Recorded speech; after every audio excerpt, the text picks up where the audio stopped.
Skin sample contains no oils or essential fatty acid. Mulder, there are any number of factors which could have caused that result. Where are you going with this? Okay, it's not yet the finely detailed insanity that you've come to expect from me. It's just a theory. But what if he's not doing this out of a psychotic impulse, but rather out of some physical hunger? Maybe he needs to replenish this chemical deficiency in order to survive. From a dry skin sample, you're concluding what? That he's some kind of a fat-sucking vampire? I don't know how else to explain Lauren McElvee's missing adipose, and I bet if you checked the Aberdeen victims, you'd find exactly the same thing. This killer secretes a digestive substance which renders the victims fat. Which he ingests before the rest of the body dissolves entirely. There are examples of this in nature, aren't there? Yeah, scorpions predigest their food outside of their body by regurgitating onto their prey, but I don't know too many scorpions who surf the internet. Okay, but if I am right, then we're not just looking for a serial murderer. We're looking for some kind of genetically different human being, a creature who may be responsible for who knows how many missing persons cases throughout the United States.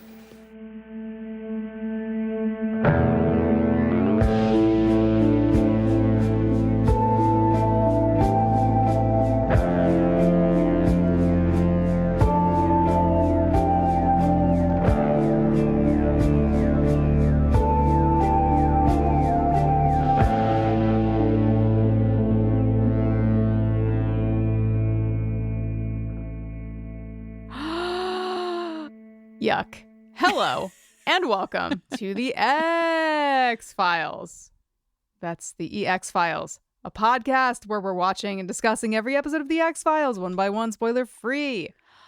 I don't know about you, but I don't know too many scorpions who surf the internet. I'm Jenny Owen Youngs, ex-wife of Kristin Russo, and I grew up watching the X-Files. And hey, Jenny, you know what? I'm not being sexist. I'm just being honest. I'm Kristin Russo, ex-wife of Jenny Owen Youngs, and I am watching the X-Files for the very first time. Today we are talking about season 3, episode 6, Too Shy, as in too fast, too furious, too shy. Too Shy was written by Jeff Flaming and directed by David Nutter, and it originally aired on November 3rd, 1995. Oh, only 19 days before you turned 14. You know what? I don't even want to... You don't care? You don't care. Well, it's not that I don't care. It's just that I don't wanna. This is the one, according to Jenny Owen Youngs, where an Italian poetry academic kills women and slurps the fat from their bodies because that is how he is made, or at least that's what we guess, since this is 100% unexplained. It's like the Queller demon, but hotter and more charismatic, but also more disgusting. I guess hotter than the Queller demon is a pretty low bar. Yeah. That bar's in hell. Sure. Because can I start off hot? Totally. Hotter, also hotter than the Queller demon. This episode is infuriating to me, and I'm sure to many. Like I just, in a large format way, I would like to say that when you take a character like Scully, right? We see Scully like throughout the episode have to deal with the nonsense of men, specifically, like mostly one man in particular, the detective who like simply would never get the answer to the riddle who operated on that boy after his father died in a car accident. How could his, the man is so sexist, and we see Scully having to like wrestle with it. I would rather have an episode that was sexist from the top to the bottom than one that tries to tell me it understands sexism and is entirely sexist and fatphobic and insert many other words from the start to the finish. Like that, it's just, don't try to use Scully as your past to make us think that you're not so shitty to women. So that's my summary. This is the one where Kristin is so mad at fat phobia, at fat shaming, at fucking just making at the sex workers. We'll get there.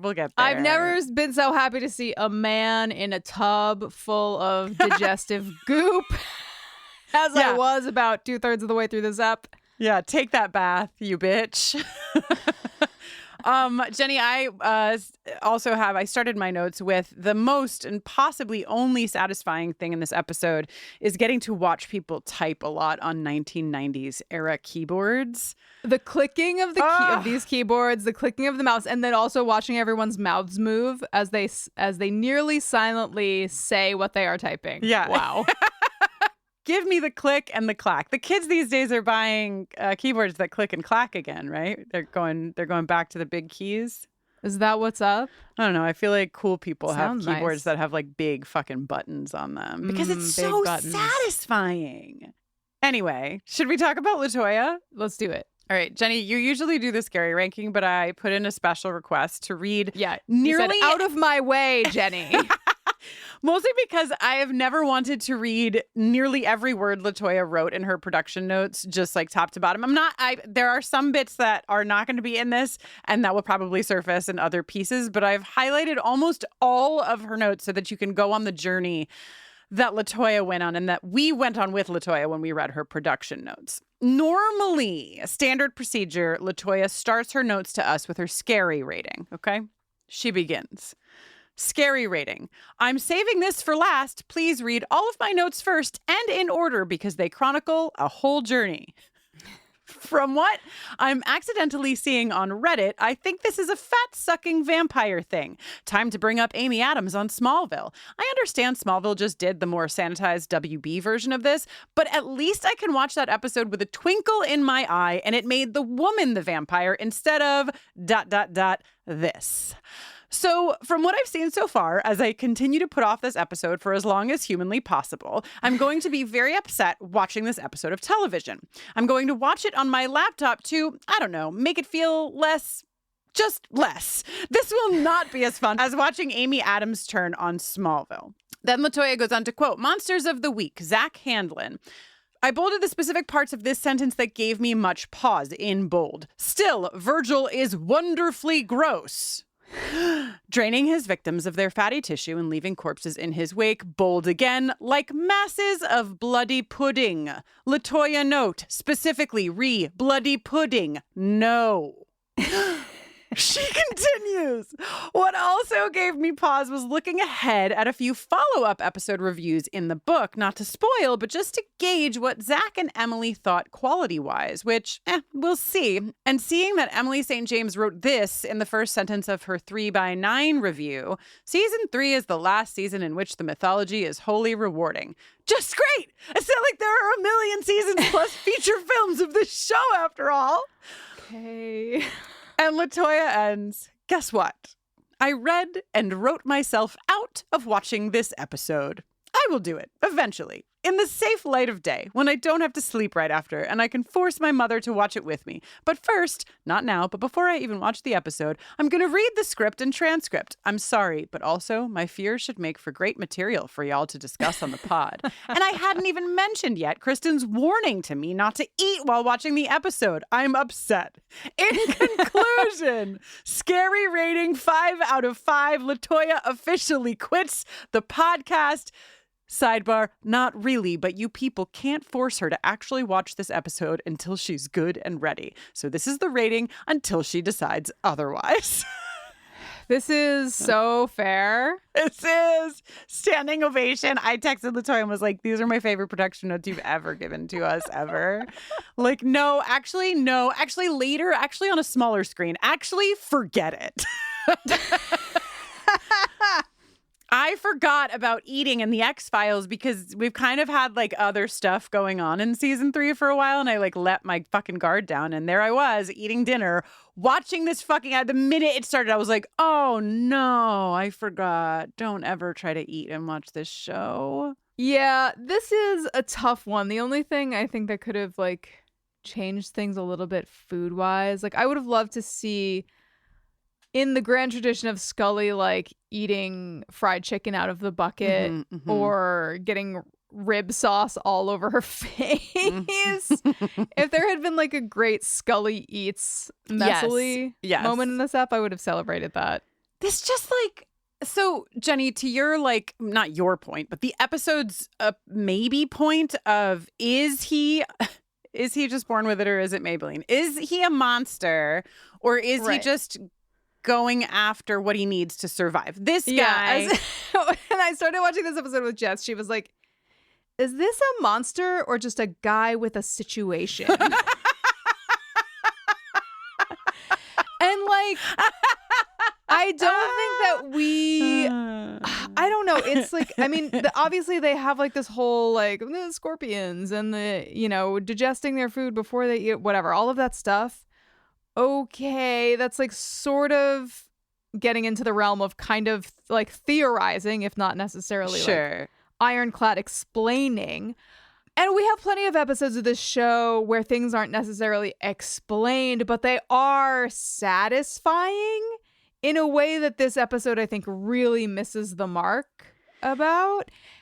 And yes, if I may, you may. Like, I just feel like it asks more questions than it answers, and not in like a fun, ooh, it leaves me with a chill down my spine kind of way. Like, okay, if he has a guy with a situation, are we to believe that as a baby and as a child and as a teenager, like he was just like killing people and slurping their fat stores like for his whole entire life? And also, how did he get into Italian poetry? The Italian poetry. Oh, and also his intake, like he's got like a very long list of women that he's chatting with. This is not the point, but the fact that they're all like, he reads really rare Italian poetry, so he must be a professor. I'm like, well, I think well, it's like so rare that you can't even get it. Like, you have to know somebody who has a private collection of Italian poetry. Right. And Mulder knows enough about Italian poetry to know that. Also, like, how dare you bring Italian poetry into this and not have some kind of vampire lore to go with it? Like, it just feels like, I mean, I understand it's like the quote fat-sucking vampire, but like, let me get to my one of my points, which is, I'm ready. Forget the fine. We don't know what he did when he was a baby. We don't understand how a child would have survived needing fat stores. Maybe he developed this condition within the last 10 years. It was a late onset situation. Fine, whatever. I don't care. If you're trying to tell me a story of, is he a monster or is he just trying to survive? Have him eating whomstever. Don't have him specifically preying on women whose self-confidence is so low. Don't have him, like, he fucking literally bullshit that he would not have killed Jesse, the child in this episode, because that fucker would have, and they don't have him do it, and I'm thankful for that. But like, this guy is an asshole from top to bottom. Like, he just is a fucking asshole. Everything he does. This landlady that comes to his door and he's like, it does make me laugh because it's so fucking rude. Shouldn't you be like writing or something? Like, he's such a dick. He's such a dick. So there is no question of, is he a monster or just trying to survive? He's a fucking monster. He's more than a monster, as Scully, gives us in the end. But don't try to make me wrestle with that question with this person who is just absolutely a fucking asshole, a misogynist, like just so many fucking things. If you're going to make me ask that question, give me, not to bring in the Buffy of it all, but like, give me somebody like Angelus and Angel, like, give me a what is evil, what is good, give me something to grapple with. This episode gave me nothing to grapple with. He was just the worst. Oh, not to jump all the way to the end of the episode, Kristin, but him curing them of their loneliness by killing them? That wasn't satisfying to you? I mean, fucking can't. And it's so weird to the Scully of it all. Like, it is really weird because Scully almost seems like she is not only observing like what's happening inside of her universe, but also like somehow observing what's happening in this episode. You know what I mean? Like, she's like Scully in the episode, but she's also Scully in the writer's room. Like, are you fuckers serious? Like, her and Jesse, because Jesse, by the way, is future Scully. Like, Jesse is going to crack the skulls of so many men together in her future. But like, apart from them and their one scene together, which I, will say that apart from the clicking and clacking of keys was the only other satisfying part of the episode for me, it just feels like she's in some other orbit because she's watching the bullshit inside the episode, but also somebody wrote the bullshit into the episode and then made the episode. So what? Anyway, should we start at the beginning or I don't know. I also want to be clear that when I was saying, is he a monster or a guy with a situation, I wasn't ruling out that a guy with a situation could also be monstrous. I just was talking specifically about like biology or I don't know. Can we get that into was very cryptozoology or something? But also thinking about it a little bit more, and then we can like actually just kind of start at the top. Don't worry, guys. We're not going to go too deep on this one. I was wondering because he like you said, you know, he's going after a particular type of person, and not just a type of person physically, it seems, but also a particular type of person emotionally, like a person in a particular emotional state. Mm-hmm. And I was wondering if we were supposed to get the sense that it's not just because he knows how to like manipulate or like work that kind of person, but like it seems like we're supposed to think a little bit like he's getting something interpersonally out of it. I thought, because like the way that he like, we see him like chatting with people and like we see him give like a little like smile when Ellen is like, you know, oh, you know, rejection, whatever, disappointment, the usual suspects, and he like gives a little smile and then is like, you can't hide behind your computer forever. And I don't know if that's supposed to be entirely predatorial, right? But well, because there is like with the text on the screen, because also wouldn't that have been more interesting if, you know, there was something about like the rejection he had faced and that he was, you know, connecting with other people who had felt rejected. And like, I mean, we saw that episode. Why? This is like ringing bells for me of like, I always felt awful. And so, oh my God, I have to take a pause, Jenny, with you to find out what the fuck episode I'm thinking of. Okay. I'm back. Hi. I thought that I was remembering an episode of The X-Files. I was not remembering an episode of The X-Files. I was remembering this short musical that I saw, and I don't know how it came to me, but it's called Stuffed. And it's a movie where, and I'm reading this from the website Director's Notes. It's the story of a taxidermist who desires to stuff a human, and the human whose fear of aging leads him to cross her path. I don't know why this is what was pulled up into my brain, but basically in what I remember of seeing, like what I remember of from watching this short musical film was like, wow, that's like interesting, right? They both wanted this thing. And it wasn't about like one person's desire and that person like taking advantage of someone else to get that thing. It wasn't about like hunger. It wasn't about whatever, but it was like there was this like mutual something. And not that there's something mutual if like both of them felt rejected and what have you. But like, what if the story had that? Like two people who he felt rejected because of like the things that he's gone through in his life, and this other person felt rejected, and like, I don't know, just give me something interesting is all I'm saying, instead of a fat sucking vampire who isn't interesting and actually is awful. What were we talking about? Sorry. I think we were getting ready to start from the top. Great. Lauren McElvey, our first victim. Okay, one thing that did make me laugh is, Jenny, have you heard of the show Yellow Jackets?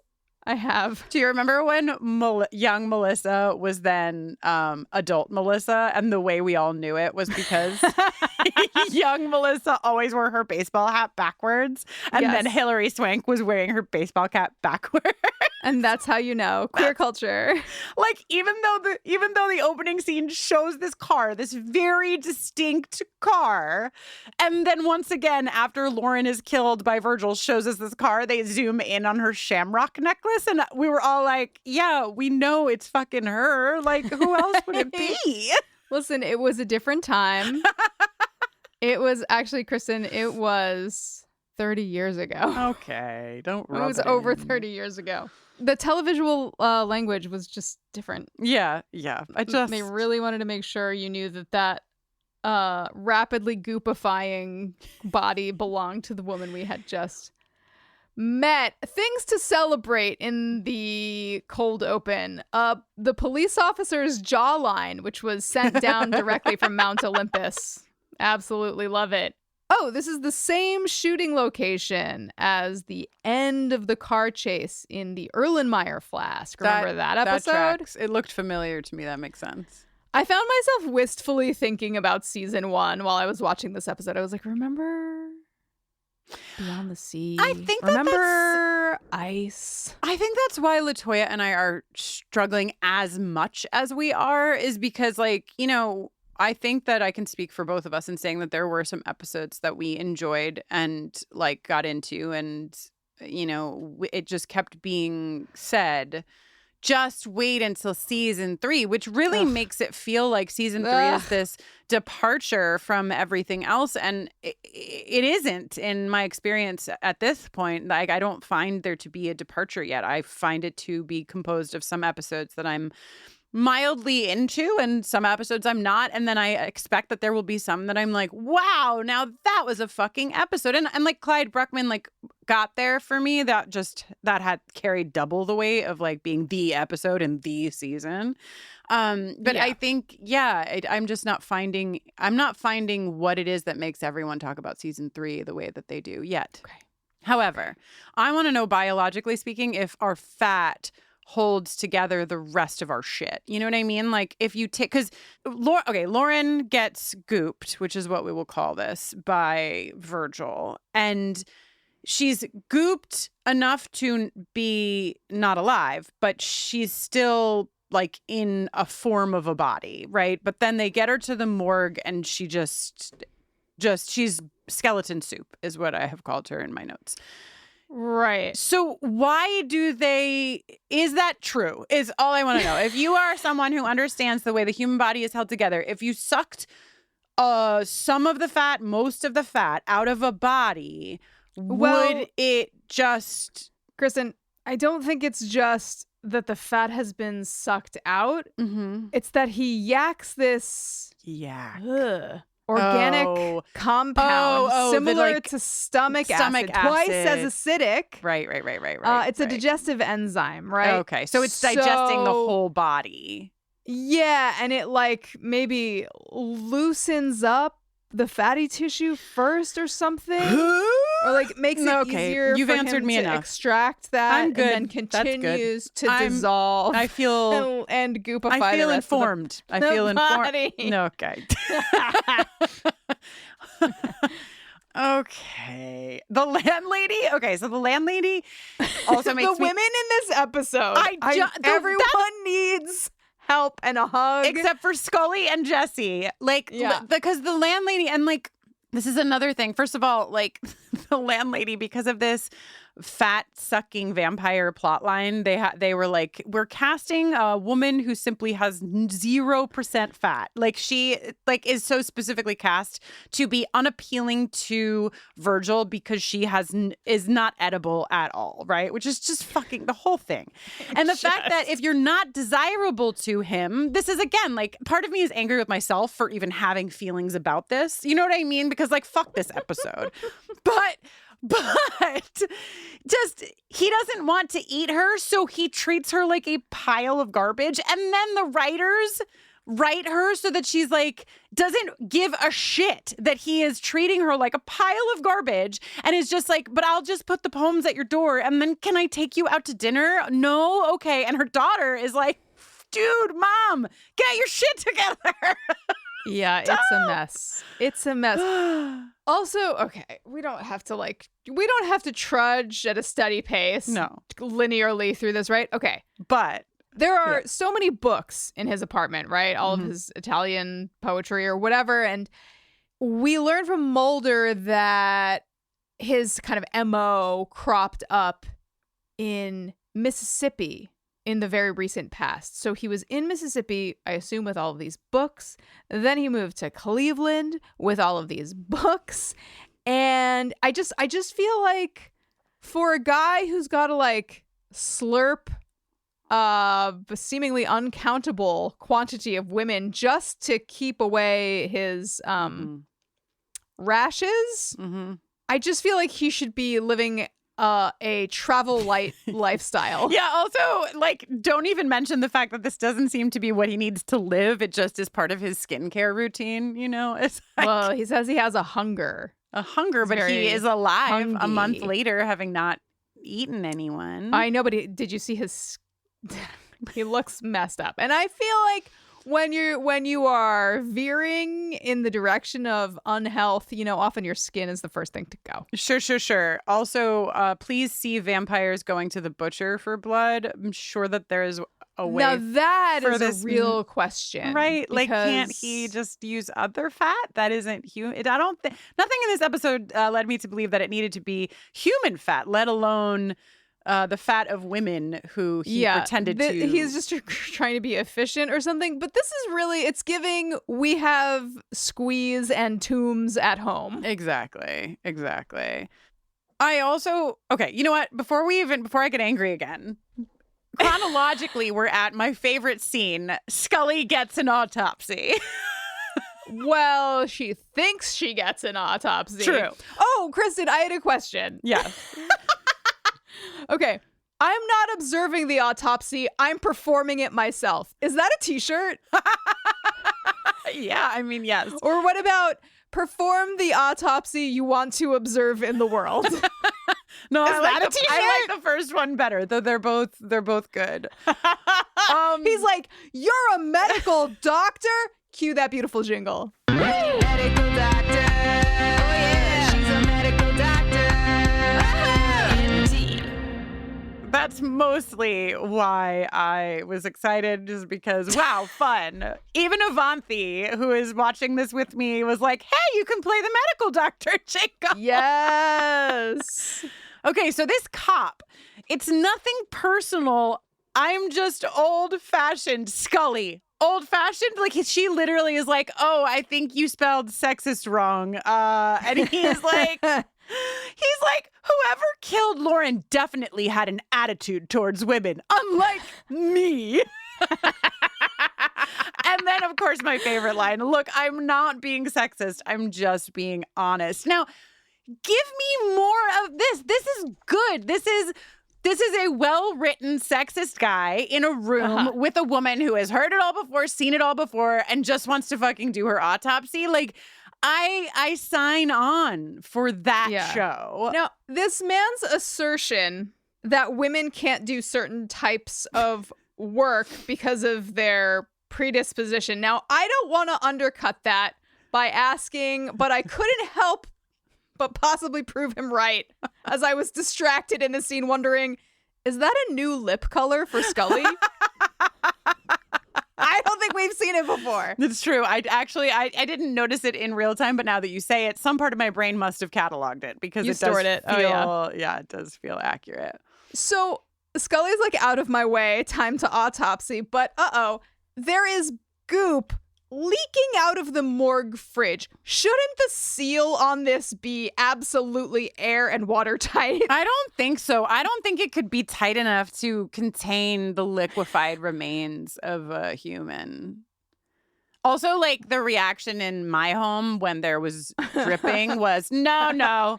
Also, Scully, my one complaint for you, why would you ever pull it out so hard? Why? You wanted it to slosh. You wanted it to slosh. You knew what was going on in there, ma'am.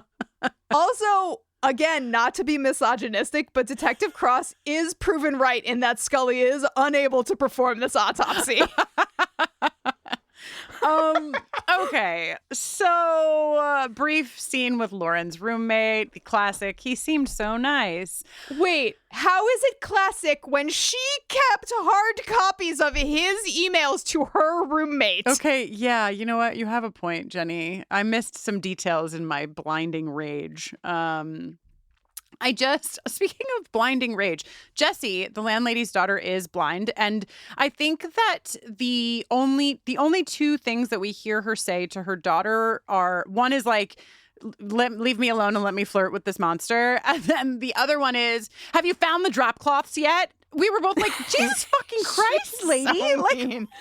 They were writing this episode trying to do whatever the offensive 90s television equivalent to EGOTing is. They've got B for body shaming. They've got A for ableism. They've got M for misogyny. Ooh. And what else do they have, Jenny?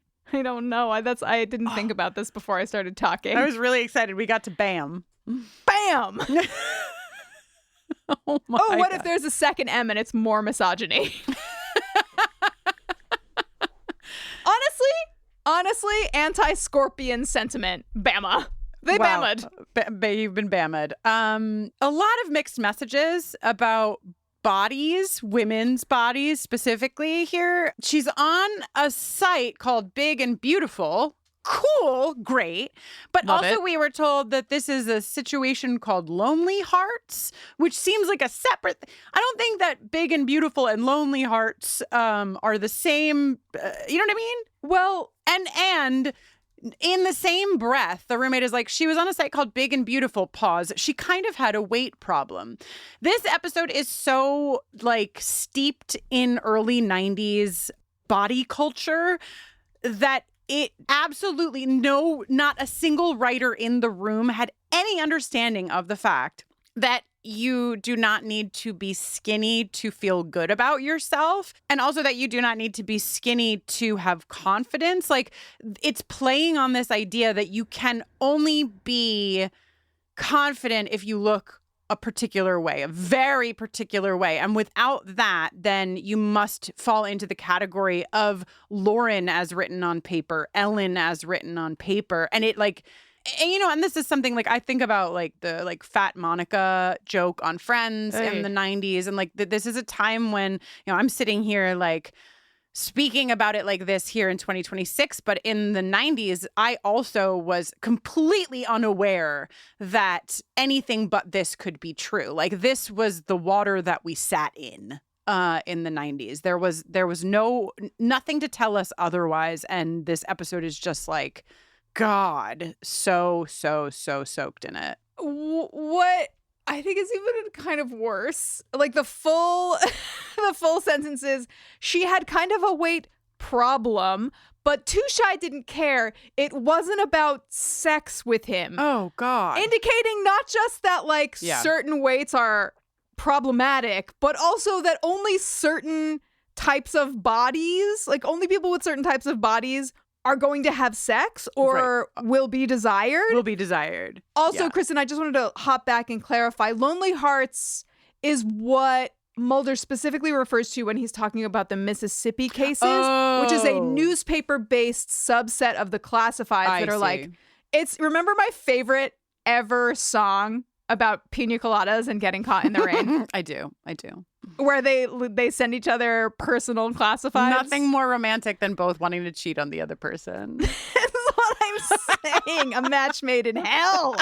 And what I'm going to guess, based on just all of the context clues from this episode, is that Big and Beautiful is a dating specific, like a dating angled chat room in a larger sort of like dating chat room center complex network. Yes. Mulder actually knows all about that. The moment when Mulder engages with her, when she's like, you know, these chat rooms, and he's like, yep. yes, you do, Mulder. Yes. But seriously, why does this roommate have hard copies of the letters? It's a great question. This man sent her roommate. Something is going on with the roommate for sure. Starting or growing your own business can be intimidating and lonely at times. Your to-do list may feel endless with new tasks, and lists can easily begin to overrun your life. So finding the right tool that not only helps you out, but simplifies everything as a built-in business partner can be a game changer. For millions of businesses, that tool is Shopify. Shopify is the commerce platform behind millions of businesses around the world and 10% of all e-commerce in the US. From household names like Gymshark, Rare Beauty, and Heinz, to brands just getting started. Shopify has hundreds of ready-to-use templates that can help you build a beautiful online store that matches your brand's style. And you can tackle all the important tasks in one place, from inventory to payments to analytics and more. No need to save multiple websites or try to figure out what platform is hosting the tool that you need. And if people haven't heard about your brand, you can get the word out like you have a marketing team behind you, with easy-to-run email and social media campaigns to reach customers wherever they're scrolling or strolling. Start your business today with the industry's best business partner, Shopify, and start hearing. Sign up for your $1 per month trial today at shopify.com/realm. Go to shopify.com/realm. That's shopify.com/realm. From the parents behind Law & Order comes a mystery the whole family can enjoy. Patrick Picklebottom Everyday Mysteries. Step into the whimsical world of Patrick Picklebottom, a precocious 11-year-old with a love for reading and an uncanny ability to solve mysteries. Inspired by the beloved children's book of the same name, this podcast vividly brings Patrick's tales of deduction and everyday adventures to life as he unravels baffling enigmas and solves clever cases. Patrick Picklebottom Everyday Mysteries is perfect for kids and is just as entertaining for grown-ups who love a good mystery. The whole family can listen now wherever you get your podcasts. The war is over, and both sides lost. Kingdoms were reduced to cinders, and armies scattered like bones in the dust. Now the survivors claw to what's left of a broken world, praying the darkness chooses someone else tonight. But in the Shadow Dark, the darkness always wins. This is old school adventuring at its most cruel. Your torch ticks down in real time, and when that flame dies, something else rises to finish the job. This is a brutal rules-light nightmare with a story that emerges organically based on the decisions that the characters make. This is what it felt like to play RPGs in the 80s, and man, it is so good to be back. Join the Glass Cannon podcast as we plunge into the Shadow Dark every Thursday night at 8 p.m. Eastern on youtube.com/theglasscannon with the podcast version dropping the next day. See what everybody's talking about and join us in the dark.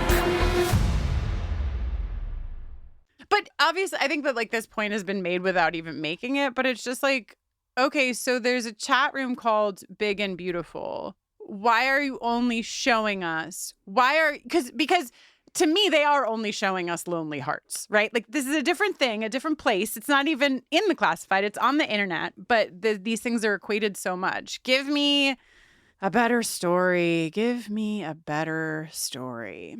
Yeah. Jenny, the scene that's coming our way, maybe next, is where, I'm so sorry, everyone, but Scully has a bone in between her little pincher thing, and she squishes it.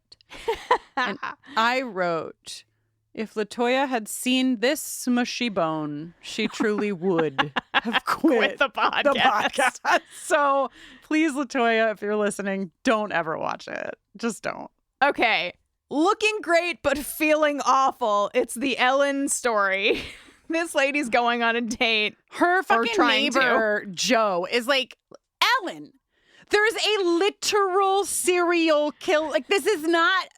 Ellen, stop making it about you. This is a serial killer who's online. Just don't. At the very least, go to dinner. Don't fucking drive him home. Ellen, don't let him back in your house. What are you...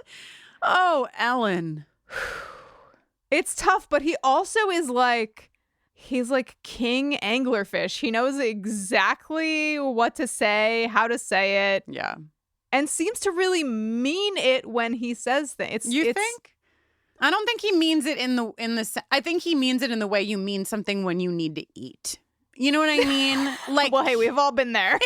Well, yeah. I just like, I don't think he at least plays it. By the way, this actor is Timothy Carhart, who yes. I was pretty delighted to find out via LaToya's production notes, plays the guy that Louise shoots and kills in Thelma and Louise, a fucking Now, that's a story It might be good to watch that as a palate cleanser after this. Yes. I will enjoy watching that man get shot even more on my next viewing. But anyway, I feel that every way that this actor delivered this character to us was evil. And maybe that's part of the problem. I mean, the writing is the biggest problem, but like maybe also part of the problem is thinking, okay, well, what could someone have done with this character? Could this character have been made to be never redeemable, but just like, I don't know, something that pulls at your brain of like, what is a human being? What do we desire? What is, you know, like, but because he just was sort of like ice blue-eyed villain right out of the gates and throughout, there were no like ups and downs.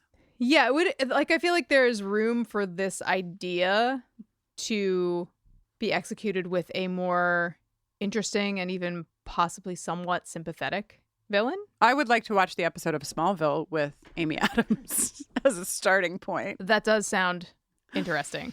Okay, so Ellen doesn't go to the date with Virgil the first time, which is great for her.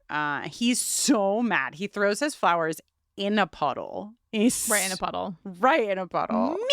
And then he goes to prey on sex workers instead.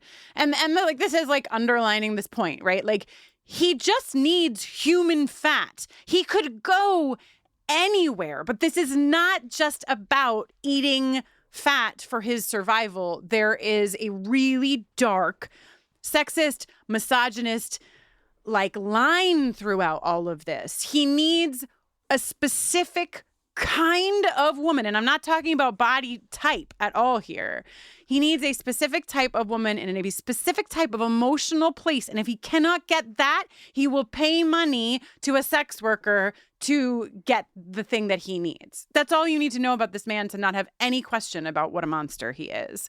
I do love that we get this like line of sex workers who, you know, would have heard Holly the minute that, like, they did not go far enough for me to believe that the other sex workers on this beat would not have heard her and immediately gone to her rescue. Like, this is something we've spoken to sex workers in our listenership. Like, there have been enough conversations to know that being like the safety of yourself and your colleagues is like the top number one priority in sex work. And so I think that Holly would have actually been heard and helped because it wasn't like he took her back to his place or anything. Like, they were just around the corner.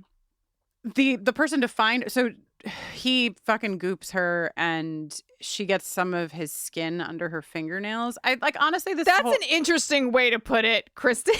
She gets some of his. She has like these like inch and a half long strips standing straight up.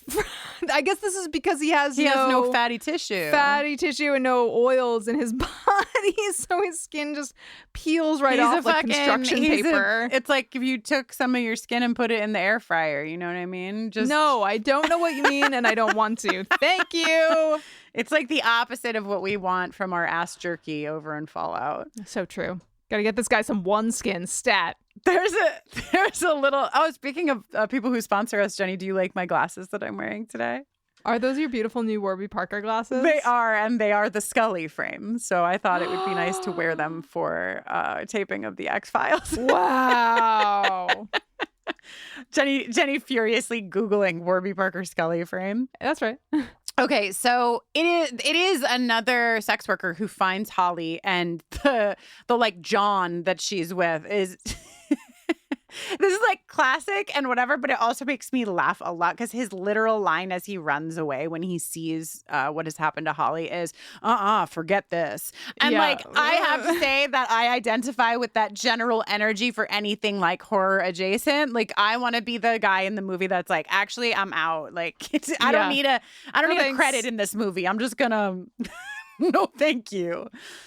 The cop, again, his way of explaining who Holly was to Scully is she wasn't most guys' first choice, if you know what I mean. I wrote, no, sir, can you actually tell us in your own words what it is that you mean? This is, again, sort of like hitting the hammer on the nail of like to not be thin in hard quotes, because like what even are we talking about when we talk about body and like these women's bodies specifically, but like to be anything but the societal ideal of thin, especially in 1995, is to not be desired. You cannot, like, you wouldn't be sexy. You wouldn't be sexual. You would maybe be a sex worker, but you would not be chosen like the other women. Like, oh, fucking, like, more. The only thing that could be more disgusting than the goop in this episode is this bullshit. What else, Jenny? Well, okay, Mulder puts together the whole bit about the obscure Italian texts. Show me the footage of Mulder scrolling through microfiche to determine all of this stuff that he figures out. They start putting together a profile, translator, grad student, professor who is in this area, in the Cleveland area now, maybe was in Mississippi recently. Scully finds the skin under Holly's nails, and then we cut to Encanto's apartment where he is trimming the ragged flesh. No, nobody around needs that. his Nobody scratch needs it, Jenny. wounds. What I did not throw to you for a play-by-play of shit I never want to think about again. You know what I'm saying? Okay. So Virgil goes down to sign for his poems. Jesse's down there and she can't see that he has a bandage on his hand, but she knows it's him because he, quote, smells like he uses dish soap for aftershave. I love Jesse. Jesse is my favorite character in the episode. Yeah, Jesse rips. Okay, yeah. The skin sample has no fatty tissue. Scorpions, Jenny, your favorite part. Scorpions pre-digest. Scorpions on the internet. I love to think about it. Me too. Honestly, the only thing that could clack those 90s keyboards keys more satisfyingly would be a set of scorpion claws. Let's go. Oh my, can you imagine? As they're like, they hit the key and you hear the sound of the key clicking, but then also of the claw clacking together. Tick, tick. It sort of have a castanet-esque You know effect. what it probably sounds close to is a sound that my current wife hates and I love, which is long nails on an iPhone. Oh, I love it. I love it. I had my nails were really, especially when I was pregnant, like my nails were just, everything was just 5 times as healthy as usual. So my nails were like long and they weren't breaking. And I was like fucking clickety clacking in the passenger seat of the car. And Avanti was like, could you fucking put the phone down? And then I cut my nails and got really mad at her. I was like, I can't even have anything I like. Can't even have my long nails. But I love that, you know, girls with fake nails and big hoop earrings chewing their gum and clacking their phone. There's just something delightful about that sound. And this is how I picture my scorpions. Okay. fresh from the nail salon. Fresh. Staten Island nail salon. They're wearing hoops. They're click-clacking. Okay. Let's go. Wow, I love these scorpions we've imagined. Okay, so Detective Cross has a list of academics for officers to interrogate. And Scully wants to brief the officers, and she and Cross stare at each other for a long time about it. Yeah, and he's like, okay, sweetie, do whatever. He draws the short straw, though, because he's knocking on Encanto's door. Yes. He gets what's coming to him, but I would like to, it's really easy to drag the sexist or, according to him, honest cop in the episode. But I would also like to drag Mulder, who, like, we've seen sort of stand in the background for a lot of this sexist bullshit with Scully in the past. But it's just like, he's witnessing this. He is not doing anything. And not that Scully needs Mulder to, like, get involved on her behalf, but he just seems so oblivious. It's like suddenly his absorption in the case, like, multiplies 100-fold. When there's sexism happening towards Scully, he's like, anyway, about those, fill in the blank. And I just would like a little more from him. I'd like a little less from Monica. That's too many poems you're trying to wedge under the door. She was like, could you read a few of my poems? Produces a 200-page packet. Also, a sheaf. Like, they were so close to fitting under the door, Monica. You could have taken out 5 poems and they would have fit. Yeah. This bitch just wanted to get inside his place, you know? Yeah, also, wow, you should not, obviously we all can agree that she shouldn't have done that, but she shouldn't have done that. Why did you go in there? Why would you ever go in there to deliver your poems or for any other reason? Get out of there. God. Of course, it did lead to getting him apprehended, but, you know. Yeah, but also ended up to her getting killed. So Cross, that's this guy's name, is dead. And the only point that I'll give Virgil is he did do a little slurp on Cross. You know what I mean? He did eat that fatty tissue. Fine. At least he was willing to have a little snack before something else. But, like, he's in the bathtub dead. Monica, I didn't even know her name was Monica, to be honest with you. Yeah. Monica goes in. There's too many flies. You walk into somebody's apartment and there's like 3 flies that land on the thing you brought in there. You leave. Yeah, you simply leave. You say what that guy said in the alleyway. Forget this. Go. You just go. Meanwhile, outside, right? Ellen and Encanto are in Ellen's car. Encanto sort of engineered an opportunity for Ellen to drive him home. Now, it seemed like it made More sense. Okay, so in the beginning of the episode, he was with Lauren at like basically makeout point. Right. And then he drove her car to the docks. Oh, I didn't even clock that the car was in a different place. I was just like, must be where they were making out. So, or were they? I thought they were making out like up on a hill overlooking, but maybe they were. Listen, it doesn't regardless. matter. Yeah. I don't know why he brought her and her car back to his house. It seemed, well, I guess he's already got Cross in the tub. So maybe he figures. Well, and he probably is going to leave town after this. Like, that probably was not fake news. You know, he's probably, I mean, because he can just take her car and put it wherever. Right. But too bad for everyone. He sees the silhouette of Monica, the landlady, or I guess she's the super. Is she the building super? That's the impression Could she be? She's a woman. You know what I'm saying?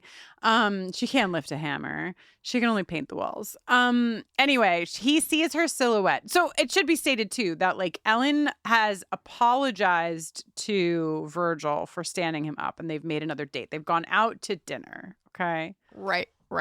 Not only do they go out to dinner, but we have to bear witness to Ellen apologizing to Virgil and telling him how stupid she feels.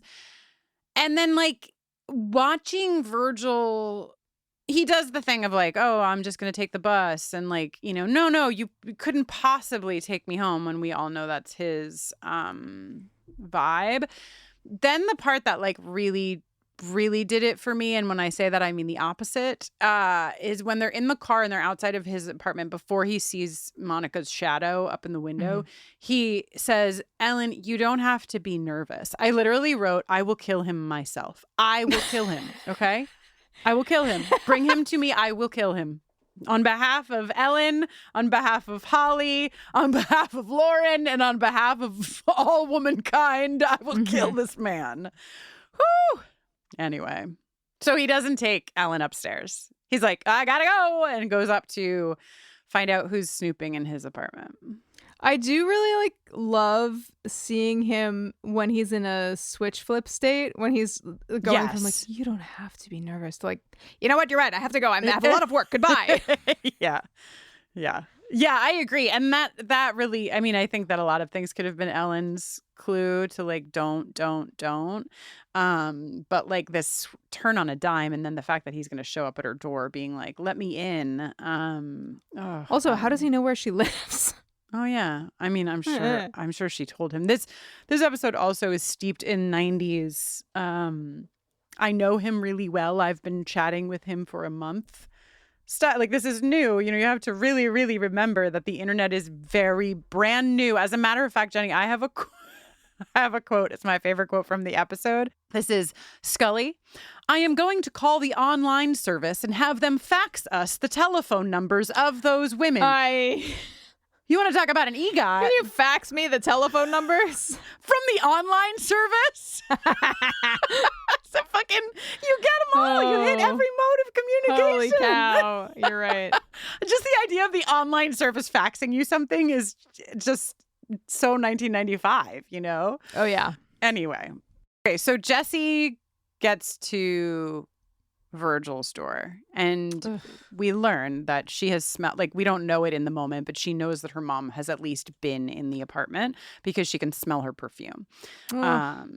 And I hate this so much. And I already said this, but like, the least believable thing in this episode to me is that Jessie would have been allowed to get out of this alive. Like, there's no fucking way. But thank God. Yeah, but she does. And she like bumps into his suitcase, and he grabs her in a way that makes me like literally feel physically ill. And then lets her go. And she calls and reports this. She knows that something is up. And then this scene, the only scene that like really like did anything to me apart from repulsing me was Scully and Jessie together, and that is a credit to the actors entirely, because it's not even the words that they're saying. It's like genuinely the way that Scully is looking at Jessie when she's recounting, like, knowing that her mom was in there. And when she's saying, you know, like, that he grabbed her, the look on Gillian Anderson's face, like the look that she gives Jesse when Jesse says that Virgil grabbed her, like, that's real. That's, you know that Scully is more than just an FBI agent in that moment, right? Like, don't you kind of wish this episode ended like Ed Bruckman's Final Repose, in that Jesse went home to live with Scully? Yeah. And the dog. Oh my God, and the puppy. Yes. Yeah.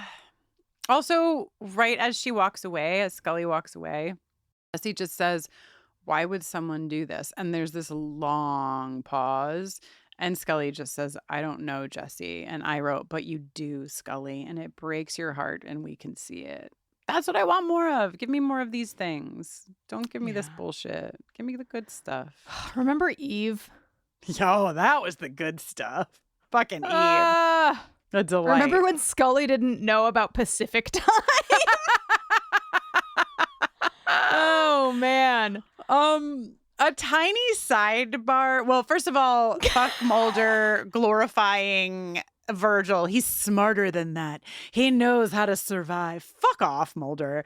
But what I really love, so they have like this scene where there's the guy with discs trying to decode the this and the that and whatever. And he's so many floppy disks. so many floppy disks. And he's like, you know, this is going to take a while. And Mulder's like, "We don't have any time." And the guy just says, "It'll take as long as it takes." And I just feel like maybe someone in the writer's room has had a really long-standing beef with like an IT guy, because I'm pretty sure there was another episode where someone needed to like edit a file and they said almost the same thing. Like, "Let me cook. Give me my time to do my shit." Anyway. Okay, so here's something that really cracked me up. We're at Ellen's place. She has let Virgil Incanto, by the way, Incanto is Italian for enchantment. She has let Virgil Incanto into her home. Mm-hmm. She pours him coffee and then she's like, "I'm going to go dress. I'm going to go get dressed." But instead she sits down at her computer, turns on the monitor, and is like, clicks on email and is like, "Joanne." This is like, Kristin, I didn't know how else to like feel about this other than like, the circumstances were correct. The person I know who would send this verbatim email is your mom.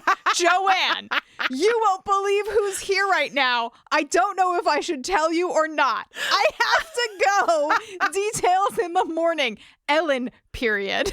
Yeah, oh yeah, that's 100% an email sent from my mother. 100%. I have to go. Like, in an email. I have to go. I have to go. Yeah, it's like how like people in an upper generation, one generation above us, will send you a text that's like, "Hi, it's Kristin." Like, Oh no, I feel like it's more common for them to be like, "Hi, blah blah blah blah blah, blah blah blah blah blah blah blah, Yeah. blah blah blah, periods only," and then dash. Yeah. Mark. Mom. Yeah, mom. This scene, I have 4 bullet points in all caps. Ellen, do not open the door. Ellen, shut the door. Are you kidding me? Ellen, why are you relocking the door? No. And then, Virgil, why are you looking at me? Why is he looking at me? I'm just here watching the television Yeah, what did you show. do? Well, it feels so rude that he followed her into her room. When he does a little side-eye glance to the mirror and sees the reflection of the computer screen, which features the composite sketch of him, do you think he likes what he sees? Do you think he's like, "Wow, they nailed it"? Or do you think he's like, "How fucking dare they"? I think he likes what he sees. I'm pretty sure that this sketch opened in Microsoft Paint. Please confirm or deny listenership. I love that in 1995, like, computers were like not yet like ubiquitous enough. Is that the right word? Yeah. Ubiquitous means all over the place.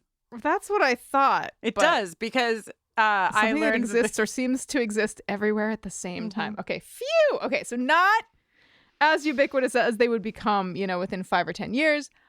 So TV is just like, we can do whatever we want.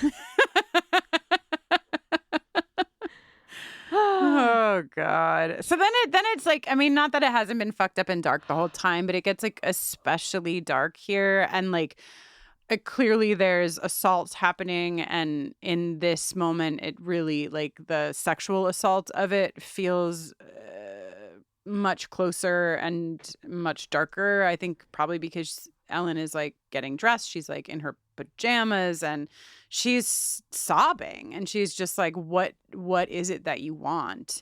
But I hate that for Ellen, she's left with, we know that it was so hard for her to like open up to anyone. This was already like a lift for her. And she tried to do that. And she tried to do that with this horrible, horrible, horrible man/monster. Almost was killed.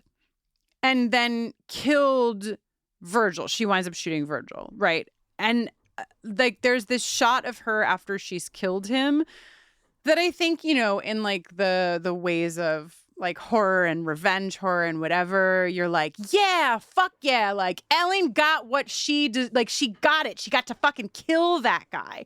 But the reality is like she's so fucking traumatized. Like she's just like trauma on trauma on trauma on trauma. Like the things that she is going to have to like unpack just to be able to function. It's just so heavy and big. It's not as simple as this narrative of like, but she picked up Scully's gun. Scully, what?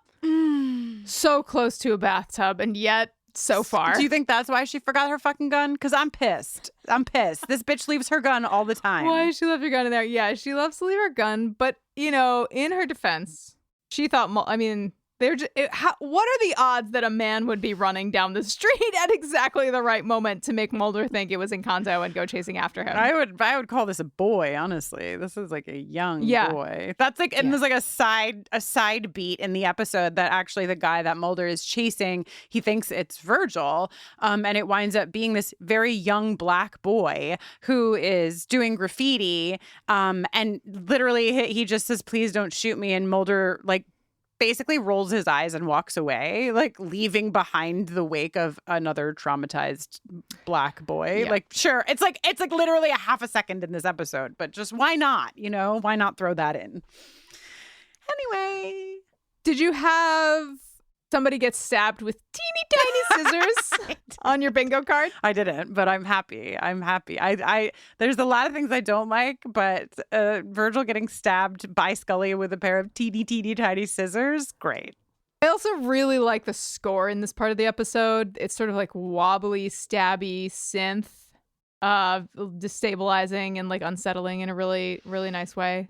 That I like. So at least that's happening. And we've talked about it in the most recent episodes, and it stands true, I think, in this episode. It's shot. There are a lot of things that are shot really beautifully in this episode. There are a lot of like really well lit scenes, and you know, all of that. The money is there. You can see where the money is like upping David the Nutter, production. very talented. Mm-hmm. And then honestly, like, don't end on Ellen shooting him, but don't end here either. Don't end here. Don't end here with this man who's been in prison for a month. And they're really playing the Silence of the Lambs of it all, right? Doesn't this just feel like... Oh, yeah. This man is looking dried out as fuck. And then Scully asks him the same question that Jesse asked Scully, right? Why? Yeah, let's listen to this. Fine. Why? When you look at me, you see a monster. But I was just feeding hunger. You're more than a monster. You didn't just feed on their bodies, you fed on their minds. My weakness was no greater than theirs. I gave them what they wanted. They gave me what I needed. Not anymore. I morte non sono più soli. The dead are no longer lonely. Let me out. In line with the rest of the episode, it's like, okay, the ideas here could have been, I think, maybe executed in a way that felt interesting or satisfying, but this doesn't really get there, I feel. Yeah, also, like, I gave them what they wanted. Oh, sorry, that's not the idea that I meant. No, I know just you meant like that. the I know. hunger and the feeding and the, Yeah. sustaining oneself, whatever. But just like tell the story that you mean to tell if this is where you want to end your episode. I gave them what they wanted. Okay, so show me a guy who is really romancing and like making the people that he's bringing out on dates feel incredible. Like, give me even a fucking flicker of that. Maybe I will have something to think about when you say this line. But like, you didn't give them any of that. You gave them 3 seconds to speak and then you fucking killed them. Like, fuck you. You know? Well, Jenny. Oh, Kristin, are you so happy that I was like... recently someone wrote us an email, and we'll probably I will talk about this more in the next Watcher's Diary, but somebody wrote us an email that was like, let Kristin pick a show. And I was like incensed. I was like, how dare you? They said a lot of really complimentary, kind things. I haven't even read the about email. me to clarify that it wasn't like an anti-Jenny sentiment. They were just like, would love it if Kristin, it would be so fun. They had great intentions, but I still was like, how dare you question my curatorial eye? And then I was faced with this episode, and it all came crashing down around me that perhaps was I wrong? But Is this the thing bad? that, Should we only be watching certain episodes? I feel like I've led you astray, and poor LaToya is enduring so much. It doesn't sit, I know it sits on your shoulders for you, but for me, it doesn't sit on your shoulders. Like, I actually find it really fascinating. I think that forever I will be unpacking the, like, how is it that Buffy got presented to me in the same vein that the X-Files got presented to me. And like, I know that part of it is just because of the like 90s impact, like forget the writing and the story, like forget all of that. Like it really, this is a show that packed a massive punch in the 90s.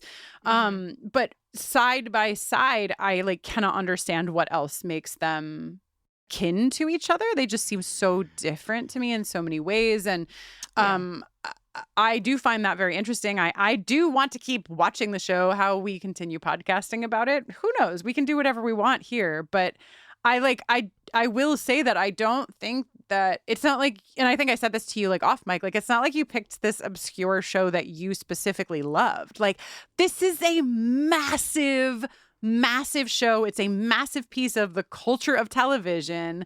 And the short form of what's in my brain about like the difference between Buffy and the X-Files is it just seems like Buffy somehow held the test, like withstood the test of time in ways that the X-Files couldn't or can't or, whatever. I still do find it very interesting. And I don't think anything about you, Jenny, except for wonderful things. So okay, that's what I like to hear. For my whole life, not for 1 minute have I ever thought anything horrible about you. Totally. That is what I suspected. Should we tell everyone who we are or should we just run away? Oh, also, shout out to the one user. So there's a list of internet usernames and I didn't get to read them all, but I always try to at least catch a few. And one of the usernames on the list was Care Bear. And I just really appreciate whoever that person is. May she rest in peace. Well, is she definitely dead? Yeah, it was a list of all of the people who were killed. No. And I also fuck up. Like this last scene, he says like they were all mine. You fucking monster! Worse than Buffalo Bill by like 1,000-fold. This is a horrible monster, man. No, I know. I'm so sorry. It's not your fault, Jenny. What would your username be? I love that Ellen's was hugs. Hugs. Come on, guys. Hugs with 2 G's. Pretty amazing stuff. Good cool guy. Cool guy. Would 100%. And somebody would have already taken cool guy, so it would be like cool guy 81, Yes. Totally. And you? Let's see. Probably, can I just use my pod handle? Natural Talent. Okay, sure, yeah. Noeline. Uh-huh. Kill your local misogynist. I was trying to think of what my favorite mug says. My God. I don't know what my username would be. Scully forever. Wow. That would be a different chat room. Yeah. That would be my nerd chat room, not my sexy chat room. Oh, they're not the same? Okay, good to know. Well, we've got to get out of here and get to our respective chat rooms ASAP. I'm Jenny Owen Youngs, and when I'm not making various podcasts with Kristin, I'm usually making music.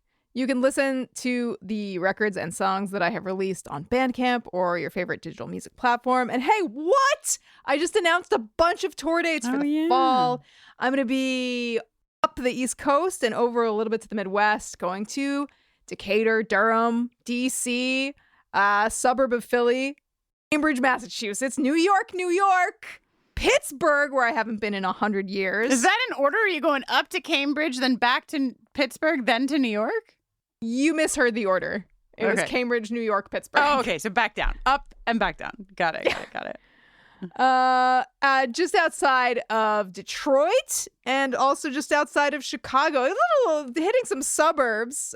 So come join me. In fact, in Wayne, Pennsylvania, the suburb of Philly, I'm playing a matinee show. And these are all, I know, doesn't it sound incredible? She's these are 44. I'm 44, and so is my audience. These are all co-headlining shows with Northcote. Really, really stoked for us to do some shows together, and it's going to be so fun. You can find everything about those shows at jennyowenyoungs.com/tour. It's amazing. Also, maybe my username would be Crystal Balls with a Z. My name is God. Kristin But like Russo. Krist. Yeah. A-L-B-A-L-L-Z. Yeah, Crystal Balls. My name is Crystal Balls, and Just you incredible. can, I don't know, learn about the work that I do when I'm not thinking up 1990s usernames for myself on my website, KristinNoeline.com. Jenny, if she was a good friend, truly would be looking up crystalballs.com to see if she could buy it and redirect it to my website, a kindness I have offered to her many times in the past. I can't get involved in the buying and redirecting of domains. I just can't. It's not in my wheelhouse. Anyway, I run a queer horror movie club. I run a queer book club. I do some things. Check it out. She does some stuff. Well, we as a podcast are on socials at BufferingCast. You can always email us at hello@bufferingcast.com. Support our work. You can find us on Patreon. We're having a wild summer with live watches and concerts and Xena Warrior Princess. Yes. Patreon.com/bufferingcast. You can also, I don't know, read our book. We wrote a little book and you can read it physically, digitally, emotionally. You can listen to us read it. Emotionally, an important option. It's called Slayers Every One of Us, and you can find it, where the books are. Mm-hmm. This episode was produced by Kristin Russo, Jenny Owen Youngs, and especially LaToya Ferguson. It was actually unproduced by LaToya Ferguson. With support from consultant Mackenzie McDade. It was edited by Mac Kellerman. Until next time, the status of this X-File is, I'm so sorry to say, liquefying in a tub somewhere. Gross.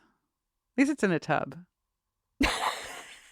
And not sloshing out of a very shallow drawer in the autopsy bay. He's like trying to carry a martini glass.